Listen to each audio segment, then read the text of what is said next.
कोशिश करेगी। इसी मुद्दे पर चर्चा के लिए हमारे साथ खास मेहमान AIMIM के चीफ असदुद्दीन ओवैसी जी जुड़ गए हैं आज तक पर। ओवैसी जी, स्वागत है आपका आज तक पर। सर, प्रियंका वाड्रा ने इतनी शिद्दत से प्रभु राम के लिए अच्छा सा ट्वीट किया, आप उनकी राम साधना क्यों भंग करना चाहते हैं ओवैसी जी?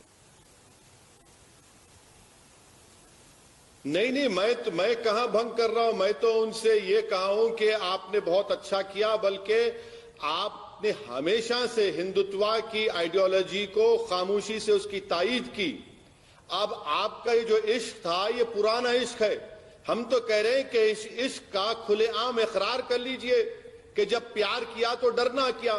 खुलकर कह दीजिए कि हाँ, कांग्रेस पार्टी अब हिंदुत्व की आइडियोलॉजी को मानती है, शुरू से मानती आई थी, अब हम खुल के मान रहे हैं। तो इसमें ये चिलमन के पीछे से छुपकर इश्क करने की क्या जरूरत है? आप खुलकर कह दीजिए। बल्कि आज का उनका ये ट्वीट और बयान तमाम भारत के उन तमाम लोगों के आंखों से पर्दा उठाता है जो असदुद्दीन ओवैसी पर और मेरी पार्टी पर इल्जाम लगाते थे, बी टीम। अरे भैया, ये शुरू से यही लोग टीम है, यही टीम हिंदुत्व रही है और इन्हीं की वजह से इस देश में पूरे मसाइल पैदा हुए। बल्कि मैं फिर से आपके प्रोग्राम के जरिए कांग्रेस के उस मोहतरमा से अपील करूंगा कि मोहतरमा, आप खुलकर कह दीजिए ना, क्यों छुप कर कह रहे हैं कि हम हिंदुत्व को मानते आए हैं और मानते रहेंगे, यही आपकी आइडियोलॉजी रही। आप दिल्ली में एक बात बोलते हैं, स्टेट में आपका लीडर एक बात करता है। चलिए, बहुत अच्छा हुआ कि आपने खुलकर देश को बता दिया। अब भारत के जो लोग सेकुलरिज्म पर यकीन आज भी रखते हैं, उनके लिए बड़ा सवालिया निशान बन चुका है। अब उनको तय करना पड़ेगा कि टीम हिंदुत्व का साथ देंगे या टीम इंडिया का साथ देंगे जो सेकुलरिज्म पर यकीन रखते हैं। कई सारे बड़े मकाम और महत्वपूर्ण मकाम इस पूरे मामले में आए। जब सबसे पहले राम चबूतरे पर राम की मूर्ति रख दी गई थी, प्रभु राम की, उसके बाद दिल्ली तक खबर गई। पंडित जवाहरलाल नेहरू ने उस वक्त के उत्तर प्रदेश के मुख्यमंत्री जीवी पंत को कहा कि आप यथास्थिति बहाल कराइए। डीएम ने फिर इससे इनकार किया, कहा कानूनी रूप से मामला हो। तो शुरू से चाहे वो नेहरू हो या फिर उसके बाद राजीव गांधी, उन्होंने तो यही कोशिश की कि वहां पर कोई भी विवाद पैदा ना हो। तो फिर आप ये इल्जाम कैसे लगा सकते हैं ओवैसी जी? मैडम, सबसे पहली पॉइंट कि मैं आपकी हरगिज इस बात को मानने को तैयार नहीं हूं कि कांग्रेस वहां पर कंट्रोवर्सी नहीं चाहती थी। कांग्रेस खुलकर मिली हुई थी और मिली हुई है। नंबर 1 पॉइंट, वो राम चबूतरा बाबरी मस्जिद के बाहर था मैडम। अंदर मस्जिद के अंदर 22-23 दिसंबर की रात में चोरों की तरह वहां पर मेंबर रसूल पर मूर्तियां रखी गई। पंडित नेहरू अगर जीपी पंत को सख्ती से कह देते, वैसे थे देश के प्रधानमंत्री, कि निकालो उसको, निकाल के साफ करो, और जिसकी मस्जिद है उनके हवाले करो, उन्होंने नहीं किया, सिर्फ खत लिखकर खामोश हो गए। और जीबी पंत के नायर को कह सकते थे चीफ मिनिस्टर। क्या कोई कलेक्टर चीफ मिनिस्टर की बात को इनकार कर सकता है? मैडम, मुझे समझाइए। अरे उन्होंने कहा कि कानूनी लॉ एंड ऑर्डर सिचुएशन पैदा हो जाएगी।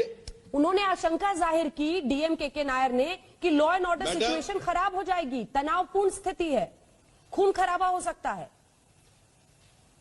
ऐसा है ना मैडम कि जब मस्जिद की बात आती है तो लॉ एंड ऑर्डर का मसला पैदा होता है। यही भारत की अब तक जो तारीख रही है कि लॉ एंड ऑर्डर का मसला सिर्फ मुसलमान और मस्जिद से पैदा होता है। मगर आप ये बात भूल रही हैं। आपके सवाल का जवाब दे रहा हूं कि के नायर ने जनसंघ का टिकट लेकर एमपी बन गए। क्या 86 में ताले खोले गए? क्या वो भी लॉ एंड ऑर्डर का मसला था, बगैर मुसलमानों को सुने? क्या 86 में जब ताले खोले गए तो कौन था चीफ मिनिस्टर? कांग्रेस के वीर बहादुर सिंह थे।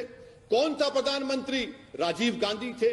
जब वहां पर 1989 में शिलान्यास की सेरेमनी हुई, पत्थर रखा गया मंदिर के निर्माण के लिए, तो क्यों राजीव गांधी ने बूटा सिंह को भिजाया एज ए होम मिनिस्टर?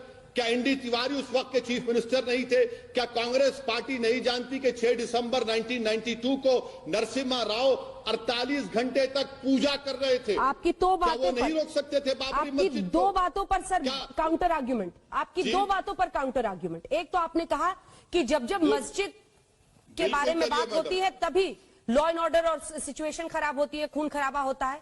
और दूसरी तरफ आप देखिए, सबसे पहले 30 अक्टूबर 1990 मुलायम सिंह यादव ने जब कार सेवकों पर फायरिंग का आदेश दे दिया तो वो किसके खिलाफ था सर?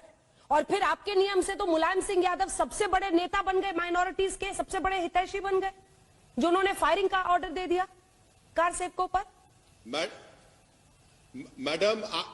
मैडम आप भूल रहे हैं कि मुलायम सिंह ने भी हमारी अपनी सियासी रोटी हमारे खून पर सेकी है। मुलायम सिंह ने अगर फायरिंग का ऑर्डर दिया तो उनको जवाब देना है। मुलायम सिंह की यह भी गलती है, मैं बता रहा हूं आपको, कि जब बाबरी मस्जिद का डेमोलिशन हो गया, दोबारा मुलायम सिंह चीफ मिनिस्टर बने तो मुलायम सिंह सोते रहे। उस केस को सिर्फ एक नोटिफिकेशन जारी करना था, क्रिमिनल केस का। मुलायम सिंह नोटिफिकेशन जारी नहीं किए। मुलायम सिंह चीफ मिनिस्टर बने, जारी नहीं किए। मुलायम सिंह जब डिफेंस मिनिस्टर बने, वो मुंबई में फसाद हुआ तो श्री कृष्णा कमीशन ने कहा कि मुलायम सिंह जी हमको मिलिट्री के मूवमेंट्स दीजिए, तो मुलायम सिंह इनकार कर दिए। मैडम, जितने हमारे मसीहा बने, जितनों को हमने वोट दिया, जितनों को हमने हमारा हमदर्द समझा, अपना सेवियर समझा, उन्होंने हमारे जिस्म पर इतने खंजर मारे कि हमारे जिस्म पर कोई निशान बाकी नहीं है। उन्होंने तो मुलायम सिंह यादव ने तो सर कल्याण सिंह से भी हाथ मिला लिया था। मुलायम सिंह यादव ने तो बाद में कल्याण सिंह से हाथ भी मिला लिया था और तब बैठकर अफसोस जाहिर कर रहे थे कार सेवकों के लिए। बिल्कुल सही कह रहे हैं आप, बिल्कुल सही। कल्याण सिंह 2009 के पार्लियामेंट के इलेक्शन में मुलायम सिंह यादव की पार्टी ने कल्याण सिंह से इत्तेहाद किया, उनके बेटे को सीटें दी, इलेक्शन लड़ा। बिल्कुल सही आपकी बात। तो यही तो मैं कह रहा हूं ना कि जहां पर मस्जिद की बात आएगी, जहां पर मुसलमानों की बात आ गई, तो हमेशा यह देखा जाता है कि भाई बड़ी कम्युनिटी का वोट तो नहीं, कहां नुकसान नहीं हो जाएगा। और मुसलमानों को डरा डरा कर ये वोट लिया गया। कांग्रेस, मुलायम सिंह हो, बीएसपी हो, सब पार्टियों ने, एनसीपी ने, कि हम तुम्हारे सेवियर हैं, मगर कुछ नहीं किया, धोखा दिया। हमेशा हमको गरीबी और मुफलिसी हमारा मुकद्दर बनाकर रख दिया, फसादात हमको तोहफे दिए। आप ये क्यों बोल रहे हैं कि मुलायम सिंह यादव के बेटे अखिलेश, मुजफ्फरनगर का राइट भी तो उनके जमाने में हुआ। क्या किया अखिलेश? 50,000 मुसलमान अपने घर से बेघर हो गए। यही तो मैं कह रहा हूं, यही तो हमारी तकलीफ है, यही तो हमारा गुस्सा है, जिसको दुनिया को समझने की जरूरत है। तो अब आप अनडिस्प्यूटेड लीडर बन रहे हैं माइनॉरिटीज के इस देश में, क्योंकि अब तो सभी लोग खुलकर, उधर देखिए आप, कमलनाथ हनुमान चालीसा पढ़ रहे हैं, लगातार पूजा पाठ कर रहे हैं, प्रियंका वाड्रा ट्वीट करके प्रभु राम को याद कर रही हैं।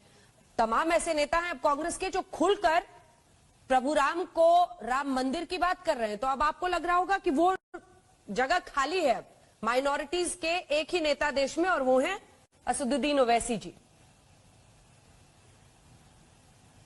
मैडम आप प्लीज, आप मुझसे नाइंसाफी कर रही हैं। आप बेहतरीन जर्नलिस्ट हैं, बेहतरीन एंकर, मैं आपको मानता आया हूं, मगर आपने हमेशा मुझसे सवाल किया है। मैंने हमेशा आपसे कहा कि मैं एक लकीर का फकीर हूं, मैं मुसलमानों का लीडर ना हूं, ना कभी बनूंगा, ना कभी मेरी सोच में भी नहीं है। मेरा एक ही लड़ाई है कि भाई संविधान में जो उसूल है, जो राइट्स हैं, उसको इंप्लीमेंट करो। जिसको मुसलमानों ने अपना मसीहा समझा, चाहे वो लेट राजीव गांधी हो, वो आपके नरसिम्हा राव मनूस हो, या फिर आपके तमाम रीजनल पार्टीज हो, एक बता दीजिए ना क्या किया आपने, क्या किया मुसलमानों के लिए। अगर आज भारत में इंडिया का मुसलमान पढ़ लिख रहा है, अपनी जिंदगी अपने घर में चिराग जला रहा है, तो जिम्मेदारी के साथ कह रहा हूं, ये नाम निहाद सेकुलर पार्टियों ने कुछ नहीं किया, धोखा दिया, डरा डरा कर हमारे वोट हासिल किए। यकीनन मैं फिर से कह रहा हूं, जो काम कांग्रेस ने शुरू किया उसको बीजेपी ने मुकम्मल किया। बल्कि मैं प्रधानमंत्री से आज भी कह रहा हूं कि आप मत जाइए बहैसियत प्रधानमंत्री। अगर आप जाते हैं तो आप बहुत बड़ी गलती कर रहे हैं, देश के आईन के खिलाफ, संविधान के खिलाफ। मगर नरेंद्र मोदी को अपने साथ कांग्रेस के तमाम लीडर्स को लेकर जाइए। जिस तरह राहुल गांधी ने आकर आपसे गले मिले थे पार्लियामेंट में, प्लीज आप राम और श्याम की जोड़ी बनकर जाइए ना, जाइए, सारी दुनिया को दिखा दीजिए। हम भी बेचैन और बेताब हैं कि आपकी राम और श्याम की जोड़ी को देखेंगे, पूरा देश देखेगा। अरे ट्वीट क्यों करते हैं? 20 किलो